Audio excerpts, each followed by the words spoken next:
एकता हमारे साथ में है, अभिषेक जी आ चुके हैं, वेद प्रकाश जी है, विशाल जी हैं, कोंकणा है, हुमा है। तो वेद प्रकाश जी, सबसे पहले तो मैं आप ही से चाहूंगी कि आप हमें इस बुक के बारे में बताएं, डायन बुक।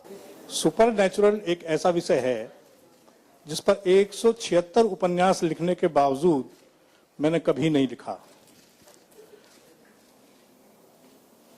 जो मेरे विषय रहे वो अलग रहे, लेकिन मैंने 176 के बाद 177वां उपन्यास डायन के नाम से सुपर नेचुरल पावर्स पर क्यों लिखा, इसकी एक अलग ही कहानी है।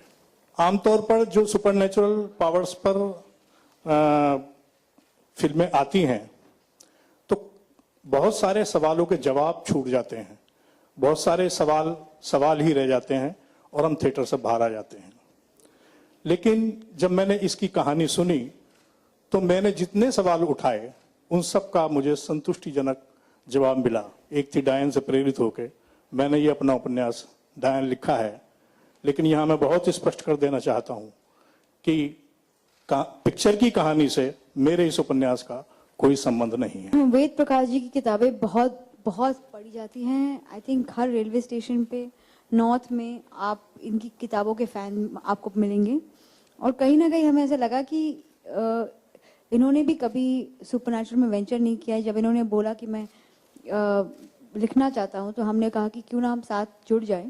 कहानी सेम नहीं होगी बट वो दुनिया जो बोलते हैं हम, डायनों की दुनिया, वो सेम होगी। और आई थॉट कि फिल्म के लिए भी एक अच्छा प्लेटफॉर्म मिलेगा और बुक के लिए भी। वेद प्रकाश जी और मैं एक शहर से ताल्लुक रखते हैं। अच्छा। हम दोनों मेरठ से हैं और मैं तो वहाँ पला बड़ा हूँ। और वहाँ एक जगह है बुढ़ाना गेट जहाँ पे सिंधी स्वीट्स की दुकान है, उसके ऊपर वेद प्रकाश जी रहते थे। अच्छा। और जब हम वहां से निकलते थे तो बोलते थे कि यहाँ पे वेद प्रकाश शर्मा जी रहते हैं और बहुत ही फेमस राइटर हैं। और आई एम सो हैप्पी कि इतने सालों बाद आज मैं इनके साथ ये स्टेज शेयर कर रहा हूँ। मैं तो किताब पढ़ने का बहुत शौक है, लेकिन मतलब मैं सब तरह का किताब पढ़ती हूँ, not just scary books. But I am very excited about this one because देखिए इसमें स्टिल्स भी है, फिल्म का स्टिल्स भी है इसमें, देखिए। And I think there is a very very important connection between children and horror ना। ये बहुत ही मतलब टिपिकल एक चीज होता है ना हॉरर फिल्म्स में। बच्चों डेफिनेटली रहते हैं and through them also we participate in the horror. तो इस फिल्म में भी है, आई थिंक इस किताब में भी है। और थोड़ा बहुत हमने सुना है, बहुत अच्छा लगा। And now really looking forward to reading it and very happy for this association because these books are widely popular and I'm hoping ki Ek Thi Dayan also will follow the same way.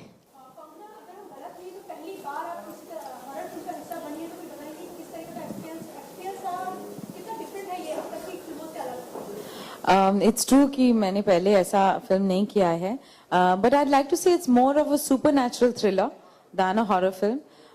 But ज्यादा कुछ तो मैं बोल नहीं सकती हूँ because that would be revealing I think too much.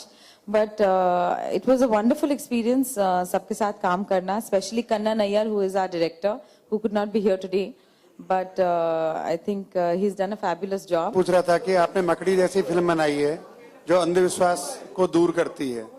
एक थी डायन में आप ये कह सकते हैं कि फिल्म देखने के बाद लोगों में अंधविश्वास नहीं मिलेगा, आएगा।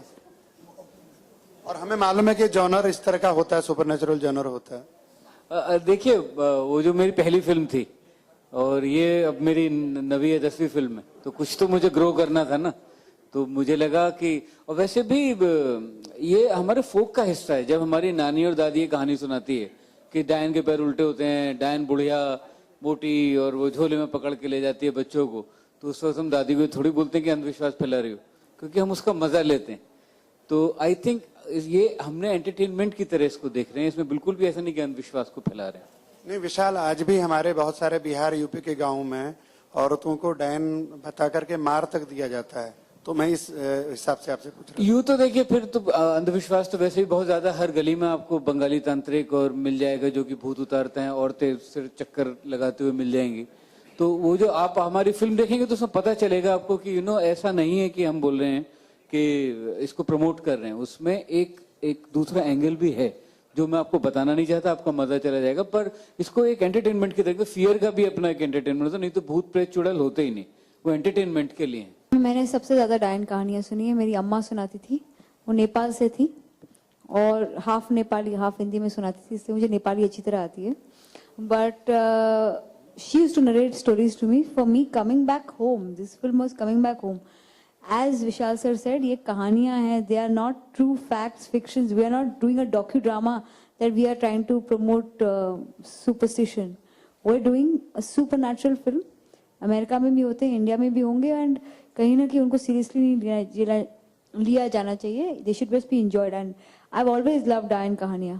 मुझे बचपन में मेरी मदर कश्मीर से है, तो वहाँ पे जो उनका गांव है, वहाँ पे बहुत कम पॉपुलेशन है, तो वहाँ बहुत सारी स्टोरीज होती हैं कि बच्चे को डायन उठा के ले गई या जिन पकड़ लेता है, तो फिर उसके ऊपर कुछ फूका जाता है और कुछ पढ़ा जाता है। तो कोई भी बच्चा अगर कुछ शरारत करे, या मैं कभी कुछ खाना नहीं खाती थी या होमवर्क नहीं करती थी, तो हमेशा एक स्टोरी सुनाई जाती थी कि अगर ऐसा करोगे तो उस बच्चे के साथ ऐसा हुआ था, तुम्हारे साथ भी हो जाएगा, just to make sure that you finish your homework और समथिंग लाइक दैट।